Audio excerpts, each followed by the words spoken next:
Cycle নিয়ে বেরিয়ে পড়লাম বীরনগর যাব বলে। বীরনগর থেকে ট্রেন ধরে পায়রাডাঙ্গা চলে আসলাম। মাঝে আর ভিডিও করা হয়নি বীরনগর স্টেশনে। পায়রাডাঙ্গায় নেমে স্টেশনের বাইরে থেকে একটা টোটো ধরে নিলাম মুকুন্দনগর যাব বলে। তারপরে দেখো এখন টোটোতে উঠে পড়েছি। রাস্তার আশেপাশে দেখতে দেখতে চলে আসলাম মুকুন্দনগর। মুকুন্দনগর ঘাট কে কে এসেছে আমাকে জানিও। দেখো এটা মুকুন্দনগর ঘাটের যেই মন্দিরটা আছে, ওখানে মোট 3টে মন্দির আছে। 3টে মন্দিরেই গেছিলাম, সব কটারই ভিডিও আস্তে আস্তে দেব। দেখতে পাচ্ছ গঙ্গা নদী। এই গঙ্গা নদীতে স্নান করে লোকে পুজো দেয়। শিব ঠাকুর আছে এবং কালী ঠাকুর আছে এই মন্দিরে।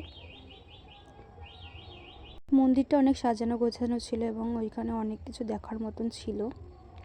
আমি এর আগেও 2-3 বার গেছি এই মন্দিরে, আমার অনেক ভালো লাগে। নেক্সট ভিডিও আসছে।